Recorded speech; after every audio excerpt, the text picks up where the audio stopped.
Me peleé con una señora mayor en Facebook porque comentó en una publicación de un joven que debía buscar una mujer sin hijos, para que cumplan sus sueños, metas y experimenten el mundo juntos. Le dije que por consejos como esos, a las madres solteras nos cuesta conseguir a alguien que nos quiera de verdad. El día que mi hijo se acercó con el celular en la mano, riéndose raro, y me dijo que en internet me llamaban la mamá que carga con un peso, sentí que se me hundía el piso. En la pantalla había un vídeo mío, recortado, subtitulado, con mi cara pegada a frases que yo misma había dicho sobre cómo ser madre soltera es llevar una carga que pocos hombres tienen el valor de sostener. Él me preguntó, muy serio, si por su culpa ningún hombre me había querido de verdad. No supe qué contestar. Lo único que tenía claro era que toda esa bola de nieve empezó una noche cualquiera, con un comentario de Facebook que, según todo el mundo, no era para tanto. Antes de eso, mi vida era mucho menos ruidosa y bastante más cansada. Me llamo Olivia, soy madre soltera desde que mi hijo apenas tenía unos meses, y la verdad es que nadie te prepara para lo que significa vivir todos los días con la sensación de estar a prueba. Trabajo en un puesto que no es mi sueño, pero paga el arriendo, la comida y las cuentas básicas. Vivo en un barrio donde todo el mundo opina de todo, donde la vecina sabe si llegaste tarde, si entraste con alguien, si tu hijo se enfermó. Cuando él se dormía en el cuarto de al lado, yo me sentaba en la sala con el celular y me perdía en Facebook como si fuera un refugio, grupos de vecinas, de compraventas, de mamitas luchonas. Era ahí donde sentía que no estaba tan sola. En esos grupos se compartían memes, consejos, quejas, historias de ex que desaparecieron, de jefes que no entienden que un niño se enferma, de suegras que dicen que una mujer con hijo tiene que agradecer lo que le llegue. Cada publicación que hablaba de lo injusto que es el mundo con las madres solteras me tocaba un nervio. Me veía reflejada en frases como que somos paquete completo, que hay hombres que dicen que si no tuviéramos hijos sería distinto. Esas palabras se me habían quedado grabadas de citas fallidas, de comentarios familiares, de entrevistas de trabajo. Vivía con ese zumbido constante de sentir que tenía que demostrar el triple para que me vieran como algo más que la que llegó con niño incluido. Un día, como cualquiera, estaba haciendo scroll sin mucha atención cuando vi la publicación de un chico del barrio, Juan. Era una foto normal, creo que estaba en una plaza, y había escrito algo inocente sobre querer, algún día, formar una pareja bonita, de esas que se apoyan y viajan juntas. Nada del otro mundo. Pero justo debajo apareció el comentario de una señora mayor, Luna, que reconozco de siempre porque es de las que comenta en todo, que ojalá Juan encontrara una mujer sin hijos, que así podrían construir sus metas desde cero, viajar, experimentar la vida en pareja sin cargas previas. Para la mayoría era un comentario más de señora con opinión. Para mí fue una bofetada directa. Sentí una punzada en el pecho, como si todas las veces que me habían dicho, si no tuvieras hijos sería distinto, se condensaran en esa frase. Leí, sin hijos, y mi cerebro completó el resto, como tú no. Leí, cargas previas, y sentí literalmente que estaba hablando de mi hijo como si fuera una maleta vieja. Todo el resentimiento acumulado subió de golpe. No lo pensé, no respiré, solo me puse a escribir. Respondí furiosa. Le dije a Luna que por consejos como el suyo las madres solteras no conseguíamos que alguien nos quisiera de verdad, que ese mundo perfecto que imaginaba, sin hijos de por medio, era una fantasía egoísta. Que hablar de cargas era no entender lo que significa criar, que se notaba que hablaba desde una burbuja cómoda. Lo escribí rápido, sin filtrar, sintiendo esa adrenalina rara de ver cómo empezaban a aparecer los primeros me gusta, las primeras caritas de apoyo de otras madres. Sentí que estaba, por fin, sacando de la garganta algo que llevaba años tragando. La grieta se abrió de verdad cuando ella respondió. Esperaba insultos, desprecio, algo así. Pero no. Luna contestó con una calma que me quemó más que cualquier grito. Dijo que no odiaba a las madres solteras, que simplemente creía que algunos jóvenes tenían derecho a elegir una pareja sin responsabilidades previas. Añadió que no todo era sobre mí, que no todo consejo hacia un hombre era un ataque a una mujer, y que estaba dando su opinión como alguien que ya había criado. Esa frase, no todo es sobre ti, me atravesó. Sentí que me estaba minimizando, que estaba negando todo lo que había detrás de mi reacción. Ahí dejé de ser Olivia respondiendo un comentario y me convertí, en mi propia cabeza, en representante oficial de todas las madres solteras del grupo. Empezó una guerra de párrafos. Yo hablaba de lo cansada que estaba de que nos vieran como paquete completo, de cómo muchos hombres usan a los hijos como excusa para no comprometerse, de que parecía que solo las mujeres sin historia merecían amor. Luna se posicionaba como defensora de los sueños de los jóvenes que todavía no han criado a nadie, diciendo que no era delito recomendarles que empezaran de cero. El grupo se convirtió en cancha, unas me defendían a mí, otras la defendían a ella, y todos opinaban sobre Juan como si fuera un muñeco de prueba. El pobre Juan terminó escribiendo un comentario diciendo que no quería problemas, que solo había hecho una publicación inocente, pero ya nadie lo leía. La discusión tenía vida propia. Tanto así, que en un momento él intentó borrar su publicación. Cuando me di cuenta, ya decía que no estaba disponible. Por unos segundos sentí que habíamos exagerado, que lo habíamos arrastrado a una tormenta que no pedía. Pero esa sensación se apagó rápido cuando alguien subió unas capturas de pantalla de toda la pelea. Ahí entendí que, en Internet, nada desaparece realmente. Y en lugar de frenar, me quedé con la idea de que, por lo menos, había dejado clara mi postura. Unos días después, una página local de chismes y memes compartió esas capturas. Le pusieron un título burlesco, algo como Guerra Generacional, abuela versus madre soltera por consejo en Facebook. Encima de nuestras fotos de perfil recortadas, se leían nuestras frases más fuertes, sacadas de contexto, con emojis de risa. Al principio me dio vergüenza, no voy a mentir. Sentí que me estaban exhibiendo.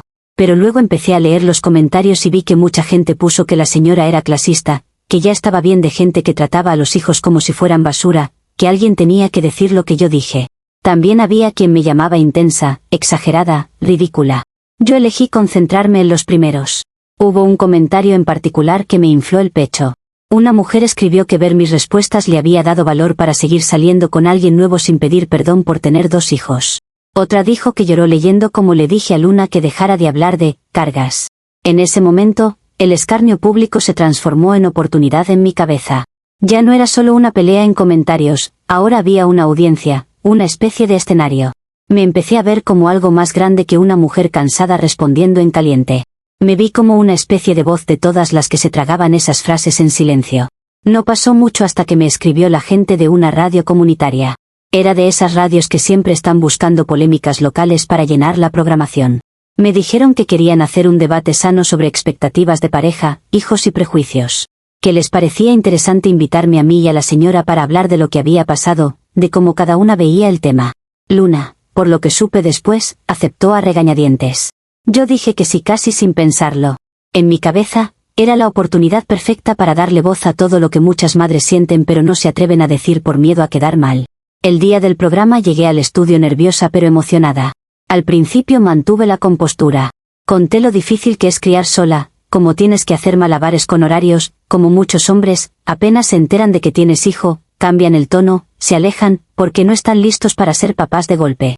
Hablé de entrevistas de trabajo donde te preguntan quién cuida al niño, de familiares que creen que estás siempre disponible porque no tienes marido. Luna, a su manera, habló de su experiencia, de haber criado en otra época, de ver a jóvenes meterse en relaciones complicadas cuando podrían, según ella, vivir otras cosas primero. Pero la indignación es como un fuego que, cuando lo has cultivado tanto, cuesta muchísimo mantener chiquito. Poco a poco, empecé a usar palabras más duras. Dije que los hombres que solo quieren mujeres sin hijos eran cobardes, que eran mediocres incapaces de amar de verdad, que buscan novias, libres de historia, para no enfrentar nada que los incomode. Sin mencionarlo por nombre, puse a Juan como ejemplo del joven influenciable que termina pensando que un hijo ajeno es un obstáculo, no una oportunidad de aprender a amar más. Cada frase sonaba más contundente que la anterior, y el locutor me miraba con esa sonrisa de quien sabe que está sacando oro en vivo. Para rematar, solté esas frases que, en mi cabeza, eran casi poesía de guerra. Dije que ser madre soltera es caminar con una carga a cuestas que pocos hombres tienen el valor de sostener, que la mayoría nos ve como obstáculos para viajar, estudiar, sentirse libres. Que preferían vernos como peso antes que reconocer el esfuerzo que hacemos. Creía que estaba denunciando la mirada del mundo, echándole en cara a la sociedad lo que nos hace. No pensé en cómo sonaba cuando uno de esos pesos era un niño con nombre, cara, vida propia. No pensé que estaba hablando como si mi hijo fuera casi una mochila que alguien debía tener el valor de cargar. Cuando terminó el programa, el locutor estaba feliz. Dijo que el debate había estado buenísimo, que seguro daría mucho de qué hablar. Luna salió del estudio casi temblando, con la cara roja de rabia y vergüenza, murmurando que yo no tenía derecho a hablarle así al aire, que no todo lo que uno piensa se dice de esa manera. Yo, mientras tanto, tenía el celular lleno de notificaciones. Mensajes de mujeres diciéndome que lloraron al escucharme, que por fin alguien había dicho lo que ellas pensaban. Otros insultos, claro, acusándome de resentida, de victimista, de usar a mi hijo como bandera. En ese momento, lo único que pesaba era la sensación de haber sido valiente, de haber hablado, sin filtro. En los días siguientes, el clip del programa empezó a circular por todas partes. Alguien lo convirtió en vídeo corto, le puso subtítulos con mis frases más incendiarias y lo subieron a varias redes. De repente, yo ya no era Olivia, la del barrio de siempre, sino la madre soltera que le cantó sus verdades a una señora clasista. Me cambié el nombre en el perfil, me puse una descripción tipo madre guerrera sin filtro, abrí otra cuenta para hablar de temas incómodos y empecé a hacer directos respondiendo comentarios, leyendo mensajes de apoyo, indignándome en público. Me sentía una justiciera, una heroína local. Lo que no estaba viendo, todavía, era el precio que ese papel iba a tener para todos los que quedaron alrededor de mi pequeño show, empezando por mi hijo. Comentarios. Usuario Anónimo 1 dice: entiendo que estés cansada y que hayas vivido cosas injustas, pero transformar un comentario torpe en una cruzada personal y luego en espectáculo de radio no te convierte en voz de nadie. Llamar cobardes y mediocres a todos los hombres que no quieren pareja con hijos es tan prejuicioso como lo que criticas. No estás luchando contra el sistema, estás desquitándote con quien se te pone delante. Respuesta de la OP. Fácil decir que es espectáculo cuando no has tenido que escuchar toda la vida que eres un paquete completo y ver cómo se te cierran puertas solo por tener un hijo. Claro que el comentario fue la chispa, pero detrás había años de aguantar. Si yo uso un micrófono para decir lo que muchas callan, no es desquite gratuito, es poner en palabras una realidad que a mucha gente le incomoda porque les deja ver su propia comodidad. Usuario Anónimo 2 dice: el problema no es que defiendas a las madres solteras, el problema es que en el proceso convertiste a Juan y a Luna en muñecos para tu discurso.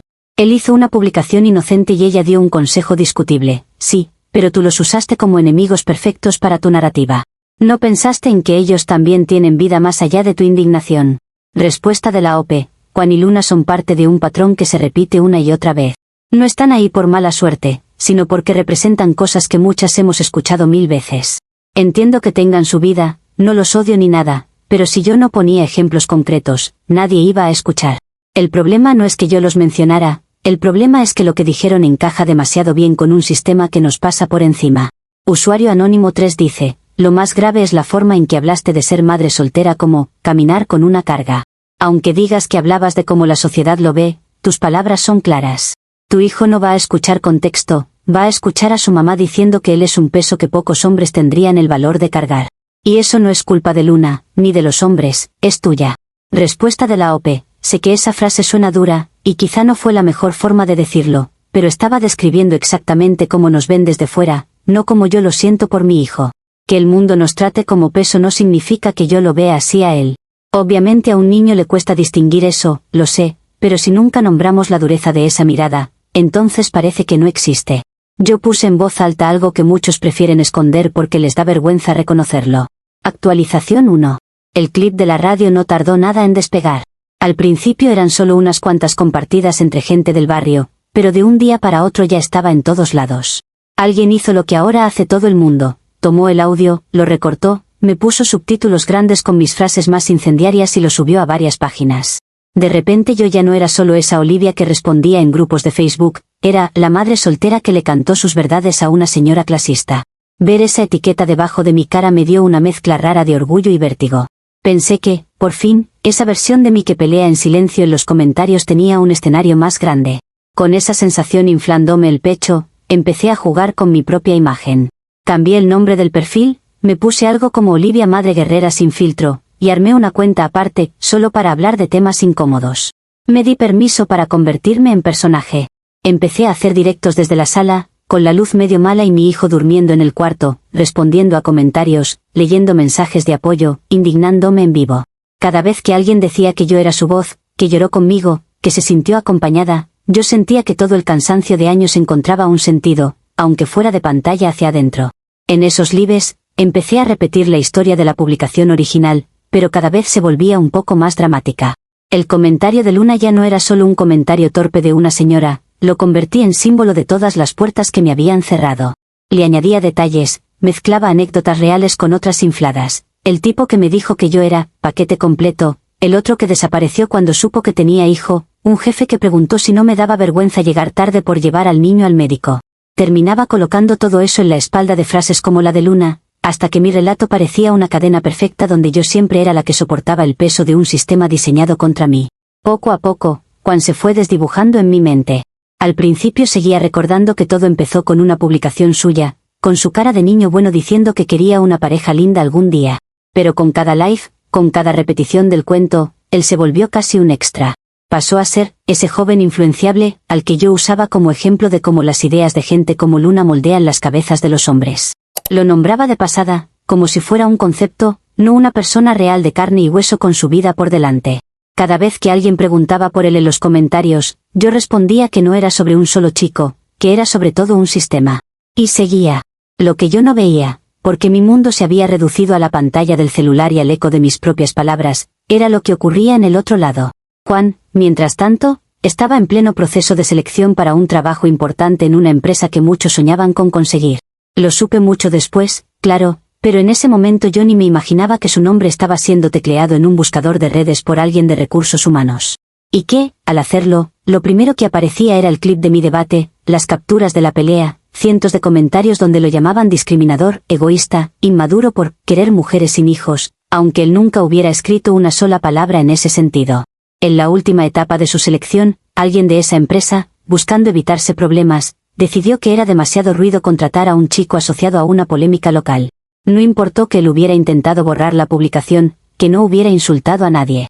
Había memes, había burlas, había gente poniéndolo como ejemplo del macho insensible.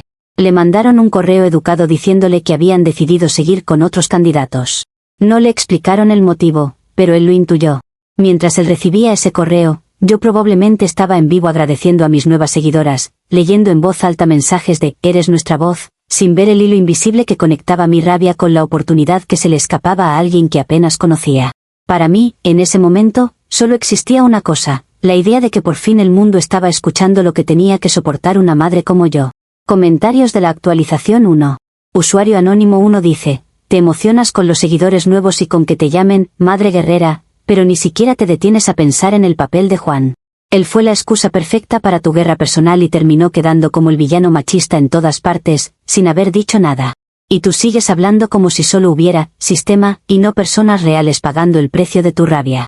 Respuesta de la OP, es que ahí está el problema, siempre que se toca un tema estructural alguien viene a recordarte el pobre caso individual. Sí, Juan estuvo en medio, sí, su nombre salió, pero el punto nunca fue destruirlo a él. El punto es que ese comentario encarna lo que he escuchado toda la vida. Si nadie se atreve a cuestionar esas ideas con fuerza porque podría incomodar a alguien, entonces todo sigue igual. Usuario anónimo 2 dice, reescribes la historia en tus lives para quedar cada vez más víctima y cada vez menos responsable. Al final, Luna ya no es una señora que dijo algo torpe y Juan ya no es un chico confundido, sino símbolos en una obra donde tú siempre eres la heroína golpeada por el sistema. Eso está muy bien para el relato, pero muy mal para la realidad. Respuesta de la OP, cuando una ha pasado por tantas situaciones parecidas, es normal que vea patrones donde otros solo ven anécdotas. No estoy inventando dolores, estoy conectando puntos. Si usé sus casos como ejemplos, es porque representan cosas que vivimos muchas. Que a ti te parezca que eso me deja como heroína o villana ya es tu lectura, no algo que yo haya buscado con cálculo. Usuario anónimo 3 dice, dices que jamás imaginaste las consecuencias del vídeo, pero en cuanto viste que te daba atención, te subiste al personaje. Cambiarte el nombre, hacer directos, construir una imagen de, sin filtro, tiene un precio, y no solo para ti. No puedes jugar a ser figura pública y luego decir que solo estabas desahogándote por el cansancio. Respuesta de la OP, no voy a negar que me dejé llevar por la atención, sería hipócrita. Pero tampoco empecé esto con un plan maquiavélico. Soy una mujer cansada que, por primera vez, sintió que su historia importaba para alguien más. Tal vez me equivoqué en la forma, pero eso no borra la rabia ni la realidad que había detrás. El problema es que siempre le exigimos perfección a quien se atreve a hablar desde abajo. Actualización 2. Con el tiempo, las vistas se dispararon.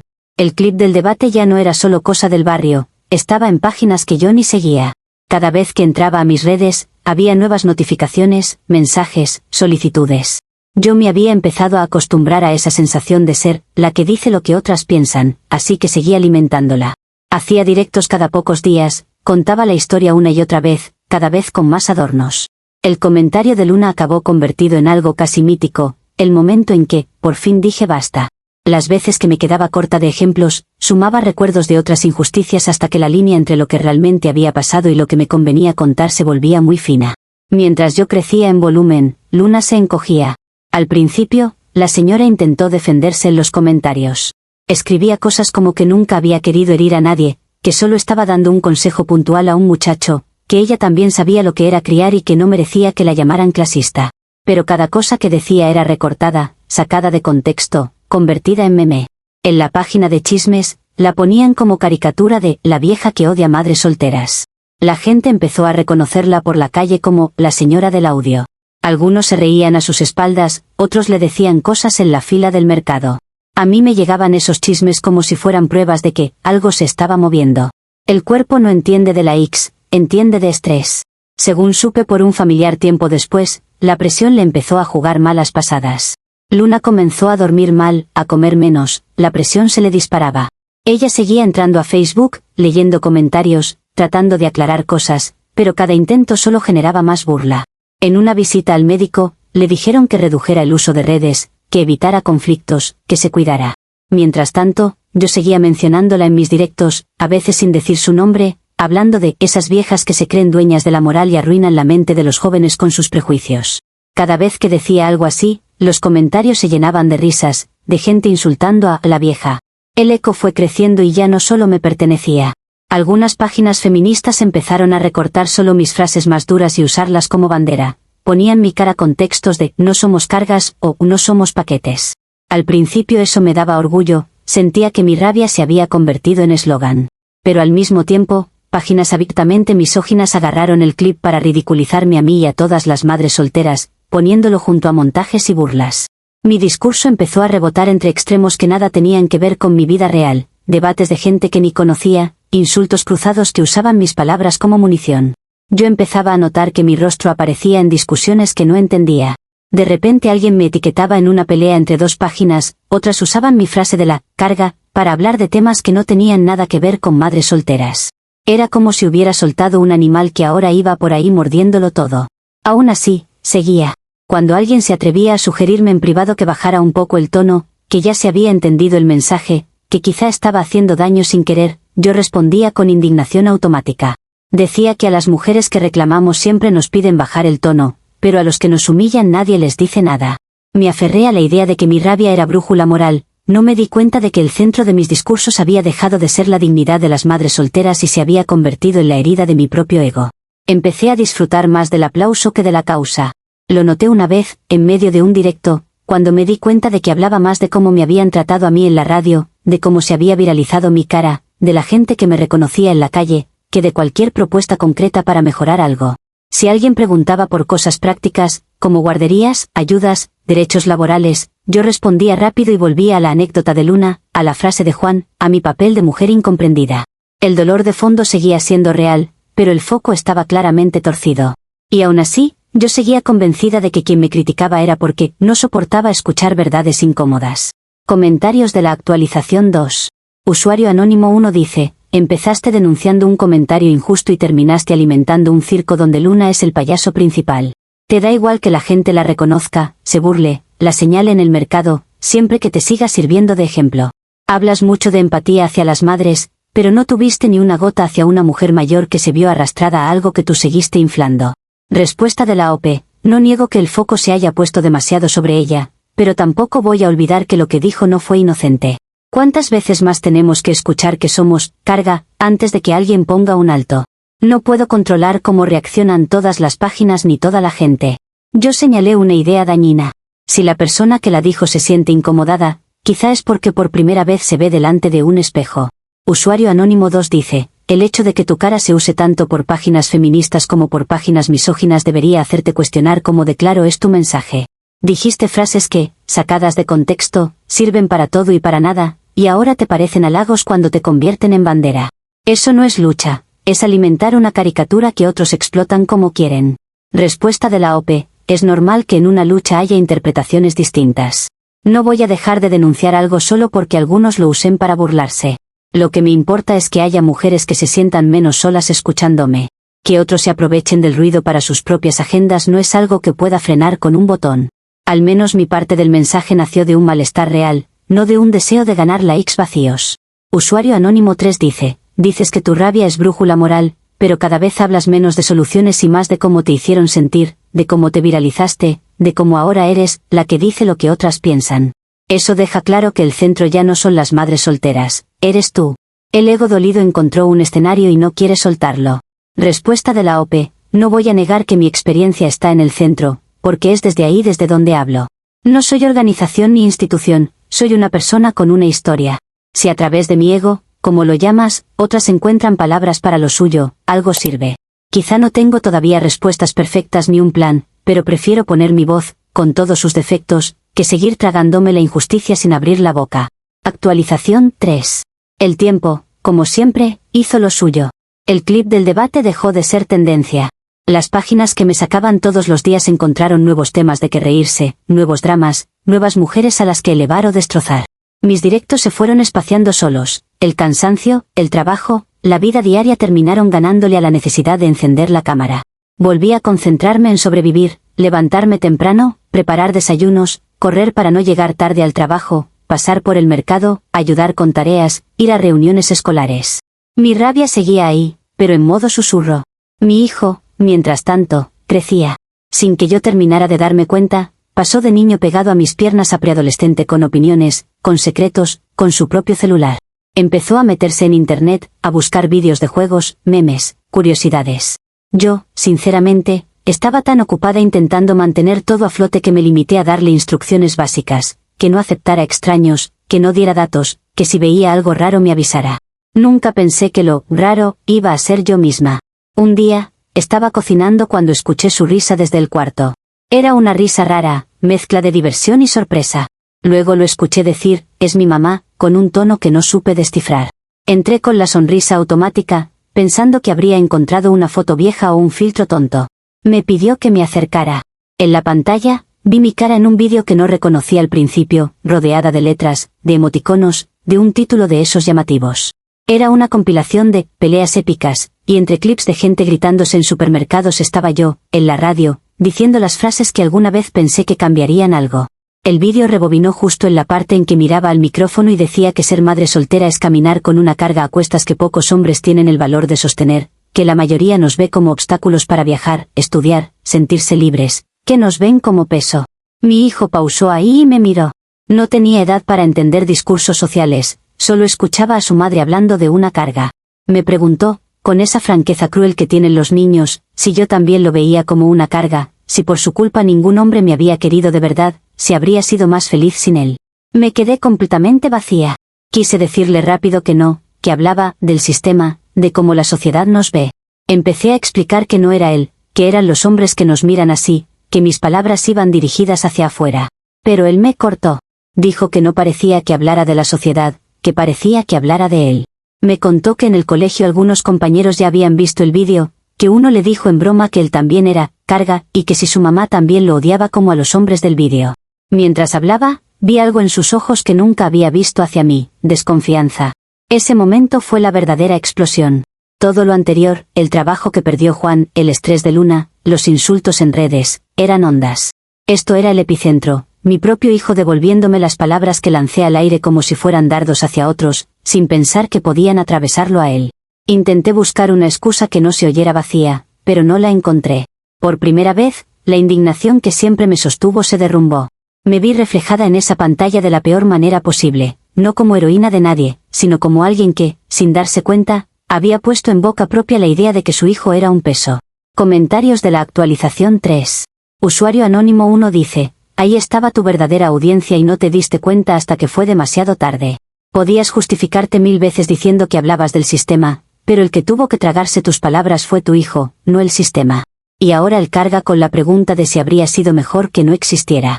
Eso no se arregla con decir, no era lo que quería decir. Respuesta de la OP, no hay nada que pueda decir para minimizar lo que le dolió escuchar eso. Sé que, para él, mi intención no importa cuando lo que oye es su madre usando esa palabra. Lo único que puedo hacer ahora es sostener lo que venga, explicarle una y otra vez que no es él, que nunca ha sido él, aunque sé que la primera impresión ya está ahí. Ojalá hubiera pensado en esto antes de abrir la boca en aquel estudio, pero llegué a ese punto sin imaginar que algún día él me vería así. Usuario anónimo 2 dice, te pasaste años hablando de hombres cobardes, viejas prejuiciosas y sistemas injustos, pero en el momento en que tu propio hijo te señala el daño, por primera vez se te cae el personaje. Ese era el golpe que necesitabas para entender que tus discursos tienen consecuencias reales. Que te duela ahora no borra las veces que usaste esa frase orgullosa en tus directos. Respuesta de la OP, sí, golpeó más fuerte que cualquier comentario de internet, porque viene de alguien a quien nunca quise herir. Y es verdad que repetí esa frase con orgullo, pensando que le estaba dando fuerza a otras, sin dimensionar del todo cómo sonaba para un niño que solo quiere saber si su mamá lo habría elegido otra vez. No voy a justificarlo, solo puedo admitir que llegué a ese punto cegada por una rabia que creía justa. Usuario Anónimo 3 dice, lo más duro es que ahora tu hijo no solo tiene que lidiar con compañeros que lo molestan por el vídeo, sino que además le toca ver cómo tú sigues explicando todo en términos de sociedad y sistema. Si de verdad quieres reparar algo, empieza por dejar de esconderte detrás de esa palabra y mira que, en este caso, fuiste tú la que lo puso en esa posición. Respuesta de la OP, sé que esta vez no sirve refugiarme en explicaciones grandes. Cuando él me mira así, no ve a la sociedad, me ve a mí. Puedo hablarle de contexto, pero al final lo que queda es que su madre dijo algo que le dolió. Estoy tratando de callarme más y escuchar lo que él siente, aunque me destroce. Supongo que ahí empieza cualquier intento de reparación, no en otro live, sino en esa conversación incómoda y directa con el niño al que expuse sin querer. Actualización 4. Después de ese día, las consecuencias dejaron de ser ruidosas, pero se volvieron mucho más profundas. La relación con mi hijo cambió, aunque nadie hubiera podido señalar exactamente cuándo. Seguía viviendo conmigo, seguíamos compartiendo casa, comidas, rutinas. Sin embargo, algo en la confianza se había quebrado. Empezó a contarme menos cosas, a evitar mostrarme lo que veía en redes, a cerrarse cuando intentaba preguntarle cómo iba en el colegio. Cada vez que yo sacaba el tema del vídeo, él respondía con frases cortas, como un adulto cansado. Decía que ya sabía que estaba enojada cuando lo dije, que entendía que no lo pensaba así, pero que de todas formas lo había dicho. Y ese, igual lo dijiste, caía como una piedra. Empecé a notar otras grietas fuera de casa. En el barrio, algunos seguían recordando el vídeo con tono de broma, otros con reproche. Una vecina, también madre soltera, se me acercó un día en la tienda y me dijo, casi en susurro, que al principio me había aplaudido, que se sintió representada, pero que cuando escuchó la parte de la carga, sintió que algo se torcía. Me confesó que le costaba mirarse en mí desde que oyó esas palabras, porque no quería que su hijo algún día pensara que ella también lo veía así. No fue un sermón, fue una decepción tranquila que dolió más. Los administradores del antiguo grupo de Facebook, esos donde antes me etiquetaban en cada debate sobre madres, dejaron de hacerlo. Me di cuenta de que ya no me mencionaban cuando alguien preguntaba por temas de crianza o pareja. En una ocasión, supe que habían organizado una reunión de apoyo para mamás del barrio y no me invitaron. Cuando pregunté, dijeron que habían querido mantener las cosas tranquilas, sin polémicas. Ahí entendí que había pasado de ser la voz ruidosa a la presencia incómoda que nadie sabía bien dónde colocar. Un día recibí un mensaje que no esperaba. Era de un familiar de Luna. Me contaba, con un tono raro, que la señora había fallecido hacía unos meses.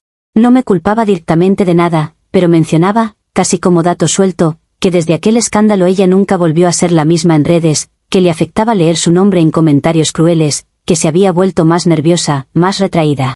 Decía que habían hecho caso al médico y que se había alejado del teléfono, pero que le dolía sentirse señalada por gente que no la conocía. Cuando terminé de leer, no sentí rabia ni orgullo, sentí una mezcla de vergüenza y cansancio. Miré hacia atrás y vi el paisaje de lo que mi justicia había dejado. No había nuevas leyes, ni programas de apoyo para madres solteras, ni cambios estructurales. No había nada grande que pudiera señalar como logro, más allá de unos pocos clips y discusiones viejas. Lo que sí había eran personas heridas, un joven que perdió una oportunidad laboral sin saber del todo por qué, una señora mayor que pasó sus últimos meses con la sensación de ser blanco de burlas, un hijo que se preguntaba si habría sido mejor no nacer. Y yo en medio, sin poder decir que lo hice por maldad, pero tampoco pudiendo negar que lo hice sin medir el alcance. La pérdida más grande no fue solo la reputación, fue la autoridad moral frente a mi propio hijo. Cada vez que intentaba darle consejos sobre autoestima, sobre cómo manejar burlas, sobre no dejar que otros lo definieran, notaba una distancia en su mirada. Sabía que, en algún rincón de su mente, seguía sonando mi voz grabada hablando de cargas y pesos. Pude haber sido ejemplo, y en cambio me convertí en recordatorio de lo que puede pasar cuando alguien usa la palabra hijo como parte de un discurso y no como persona. Entender eso no me devolvió nada, pero al menos me obligó a dejar de mirarme solo como víctima del mundo. Comentarios de la actualización 4. Usuario Anónimo 1 dice, lo que te pasa con tu hijo y con la gente del barrio no es censura ni miedo a las verdades, es consecuencia de tus propias palabras. Te erigiste como bandera de una lucha y al final la única estructura que se movió fue la de tu propia casa, y se rompió. Que ahora veas el daño no cambia el hecho de que lo defendiste con uñas y dientes cuando te convenía. Respuesta de la OP, es cierto, durante mucho tiempo me sostuve en la idea de que estaba haciendo algo necesario, aunque doliera. No voy a negar que me acomodé en el papel de la que pelea contra todo. Ver lo que se rompió después no arregla lo anterior, pero al menos me obliga a dejar de contar la historia como si solo fuera yo contra el sistema. Hay caras y nombres que se quedaron por el camino, y eso ya no puedo maquillarlo. Usuario Anónimo 2 dice, la muerte de Luna es un dato que te debería pesar más de lo que parece. No la mataste tú, pero formaste parte de una dinámica que la expuso y la dejó marcada en sus últimos años. Esa parte nunca salió en tus directos, porque no servía para el papel de heroína. Ahora que lo sabes, el mínimo acto de honestidad es asumir que tu justicia tuvo un costo que nunca calculaste. Respuesta de la OP. No sé cuánto de lo que le pasó a Luna tiene que ver conmigo directamente, y tampoco voy a adjudicarme toda su historia.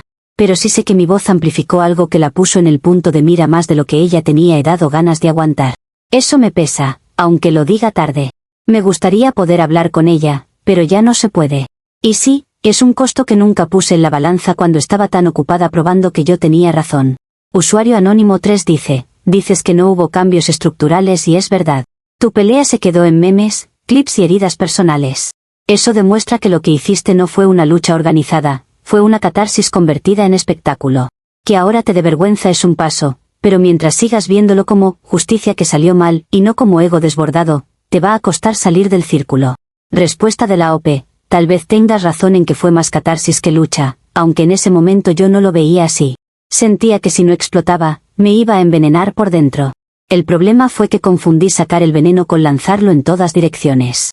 No sé si algún día podré hablar de todo esto sin mezclar vergüenza y defensa, pero por lo menos ya no me cuento solo la versión bonita de mi papel en esta historia. Actualización 5. Con los meses, sin que hubiera un gran anuncio, mi vida pública fue apagándose. Dejé de hacer directos, de escribir textos largos, de entrar en guerras de comentarios. Un día simplemente me cansé de abrir el celular y verme más en clips viejos que en el espejo. Empecé a eliminar mis cuentas principales, a borrar vídeos, a escribir a algunas páginas conocidas pidiendo que retiraran contenido donde saliera claramente mi cara o mi nombre. Algunas obedecieron, otras ni contestaron, y muchos clips ya eran imposibles de rastrear. Aprendí esa humillación tranquila de saber que no puedes deshacer del todo lo que lanzaste al mundo. En lugar de buscar otro escenario para desahogarme, empecé a aceptar trabajos extra en espacios mucho más pequeños y concretos. Una amiga me llevó a un grupo donde las madres solteras se organizaban para ayudarse entre sí, hacíamos guardias para cuidar niños mientras otras trabajaban, asistíamos a charlas, rellenábamos formularios de ayudas sociales para quien no sabía cómo. No había micrófonos ni cámaras, solo mujeres contando sus historias sin que yo sintiera la necesidad de interrumpirlas con la mía. Cuando hablaba, lo hacía en voz baja, más para orientarme que para convencer. Antes de cerrar del todo mi vida pública, sentí que tenía que hacer algo que no me diera aplausos. Busqué el contacto de Juan y de la familia de Luna. No hubo cámaras, ni posts, ni capturas. Les envié mensajes largos donde no me justifiqué, solo reconocí. Les dije que me dejé llevar, que convertí una frustración real en espectáculo, que usé sus vidas como material para una cruzada que terminó siendo más sobre mi ego herido que sobre cualquier otra cosa. A Juan le pedí perdón por haber puesto su nombre en un foco que él no buscó, a la familia de Luna por haber alimentado un clima que la expuso más de lo necesario. Algunas respuestas llegaron, otras no. Juan me contestó que ya había seguido adelante, que no quería reabrir nada, pero que agradecía que al menos ahora entendiera el daño. No fue un abrazo, fue una puerta cerrada con educación, y tuve que aceptarlo así. La familia de Luna no respondió, y empecé a entender que el silencio también es un límite que uno tiene que aprender a respetar. Durante años exigí que todos escucharan mi versión, ahora me tocaba aceptar que no todo el mundo tiene la obligación de escuchar mis disculpas. Con mi hijo, la reparación ha sido más lenta. Decidí que no bastaba con discursos en la cocina, así que empezamos a ir a terapia familiar. En esas sesiones escuché cosas que me dolieron más que cualquier comentario en redes: miedo, resentimiento, preguntas directas sobre si yo habría sido distinta sin él, si de verdad lo veía como un obstáculo. No intenté defenderme, solo aguanté la mirada y respondí lo mejor que pude, reconociendo que, aunque nunca lo haya sentido así, esas palabras salieron de mi boca y tienen un peso que él tiene derecho a colocar donde quiera.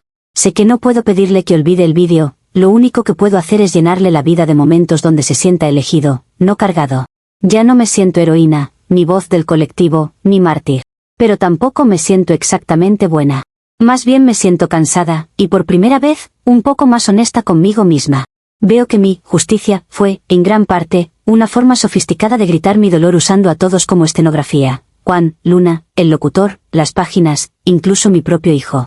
Lo único que me queda es pagar, en silencio, la cuenta de ese espectáculo, estar ahí cuando mi hijo me necesite, ayudar a otras sin convertirlas en munición, aceptar que hay perdones que quizá nunca llegarán y que igual tengo que seguir adelante. Comentarios de la actualización 5. Usuario Anónimo 1 dice, por fin estás haciendo algo parecido a reparación, pero sigue habiendo una parte de ti que quiere contar esto como una tragedia inevitable en lugar de como una cadena de decisiones tuyas. Es bueno que ayudes a otras madres y que hables menos, pero mientras sigas viendo tu justicia como algo noble que se deformó en vez de como un error de base, siempre va a haber una puerta abierta para repetir el patrón. Respuesta de la OP. No sé si algún día voy a poder contar todo esto sin sentir que hubo algo de nobleza en el dolor que me empujó. Lo que sí tengo claro ahora es que la forma en que lo saqué fue dañina, aunque en el momento no lo viera así. Tal vez tarde en separar completamente una cosa de la otra. Por ahora, lo único concreto que tengo es la decisión de no volver a usar la vida de otros como escenario, y eso ya es más de lo que hacía antes. Usuario Anónimo 2 dice, lo que hiciste con los mensajes a Juan y a la familia de Luna, y con la terapia con tu hijo, vale más que 1000 directos, pero no borra el daño. Y está bien que no lo borre. Hay cosas que solo se pueden cargar, no arreglar. Si de verdad quieres que tu hijo te crea cuando le digas que lo eliges, vas a tener que demostrarlo años, no discursos. Respuesta de la OP. No espero que nada de lo que haga ahora borre lo que ya pasó. Sería ingenuo pensar así. Sé que hay cosas que solo se pueden sostener con el tiempo, y que mi hijo necesitará más que palabras para volver a confiar del todo. No tengo prisa con eso, soy yo la que tomó el camino largo. Si lo único que puedo hacer es estar y hacerme cargo en lugar de seguir luchando contra fantasmas en Internet, entonces ese va a ser mi trabajo de aquí en adelante. Usuario Anónimo 3 dice, dices que ya no eres mártir ni voz, pero tu cierre sigue sonando a destino, como si lo que pasó fuera el precio de sentir. No fue el precio de sentir, fue el resultado de amplificar tu dolor a costa de los demás. Si algún día cambias esa frase final en tu cabeza, quizás ahí sí empiece de verdad otra historia. Respuesta de la OP. Siempre me ha costado separar lo que siento de la idea de que el mundo se ensaña conmigo por sentir así. Tal vez tengas razón y parte del cambio pasa por dejar de verlo como un precio inevitable y llamarlo por su nombre, consecuencias. No estoy del todo ahí aún, pero al menos ahora puedo decir esa palabra sin atragantarme. Tal vez, con el tiempo, esa historia nueva que mencionas empiece a escribirse en cosas pequeñas, sin micrófono de por medio.